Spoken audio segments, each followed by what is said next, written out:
आप जिसका चिंतन करोगे उसके गुण दोष आप में आते ही आते हैं, ये हमारा सनातन धर्म कहता है। और कई बार प्रमाण भी मिलता है, आप जिसका भी चिंतन करोगे, जिसका ज्यादा चिंतन करोगे आप उसी के अनुसार बन भी जाओगे।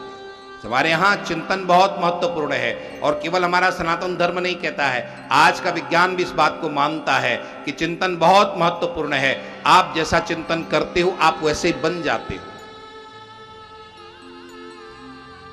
रामकृष्ण परमहंस स्वामी विवेकानंद जी के गुरु रामकृष्ण परमहंस ने एक बार भगवान हनुमान जी की आराधना प्रारंभ की, और हनुमान जी की आराधना में वो रामकृष्ण परमहंस इतने निमग्न हो गए, इतने खो गए कि उनकी छोटी सी पूंछ निकल आई। हनुमान जी की पूंछ है ना, तो उनकी भी छोटी सी पूंछ निकल आई। और बाद में उन्होंने सखी संप्रदाय को स्वीकार किया। हमारे एक सखी संप्रदाय है, उस सखी संप्रदाय में कृष्ण को अपना पति मानते हैं, और वो स्त्री जो उस सखी संप्रदाय में सम्मिलित होते हैं अपने आप को स्त्री रूप में परिणित करते हैं, साड़ी पहनते हैं, मांग भरते हैं, चूड़ी पहनते हैं, ब्लाउज पहनते हैं, और इसी तरह से स्त्री बनकर के कृष्ण को अपने पति रूप में मानते हैं। तो स्वामी रामकृष्ण परमहंस उस सखी संप्रदाय में सम्मिलित हुए, और ऐसा उन्होंने कृष्ण का पति रूप में चिंतन किया कि धीरे धीरे वो स्त्री रूप में परिणित होने लग गए। तो चिंतन का बहुत प्रभाव पड़ता है, आप जैसा चिंतन करते हो वैसा हो जाता है। अर्जुन ने भी सोचा कि मैं भगवान शंकर का ध्यान करूं तो भगवान शंकर की शक्ति मुझे प्राप्त होगी और मैं फिर इस शिकारी से लड़ पाऊंगा।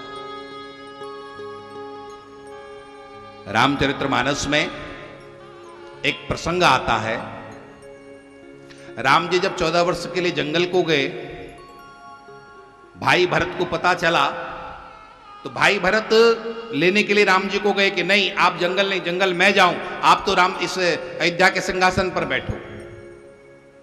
भरत जी जा रहे हैं तो रास्ते में उनको निषाद राज मिले, और वो निषाद राज कैसे थे, अभी कुछ दिन पहले जब यहां से लक्ष्मण जी गए तो लक्ष्मण जी को उन्होंने अपना गुरु माना, और लक्ष्मण का चिंतन करते करते करते उनकी क्या स्थिति हुई कि जब भरत जी उसे निषाद राज से मिले तो उन्हें यह लगा कि मैं लक्ष्मण से मिल रहा हूं।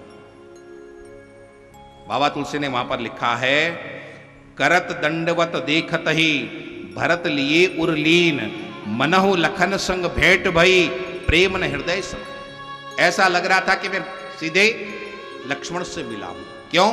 क्योंकि लक्ष्मण का चिंतन करते करते वो भी लक्ष्मण जैसे ही होंगे। आप जिसका ज्यादा चिंतन करोगे आप भी वैसे बन जाओगे। भरत जी राम जी को लेने के लिए आगे जा रहे थे, तो वहां पर भी बाबा तुलसीदास ने लिखा है कि लोगों ने जब भरत को आते देखा तो उन्हें यह लगा कि ये राम आ रहे हैं। क्यों? भरत किसका चिंतन करते हैं? राम का चिंतन करते हैं।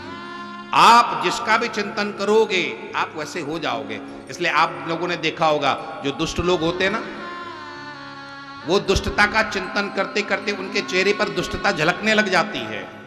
आप कैसे हैं, आपका चेहरा वो बताता है कि आप कैसे हैं। आप अच्छे हैं, बुरे हैं, आप कोमल हैं, आप उग्र हैं, आप कठोर हैं, आपका चेहरा बताता है, क्योंकि वो चिंतन चेहरे पर आता है, आपके व्यक्तित्व में आता है और दिखाई देता है कि आपका चिंतन कैसा है।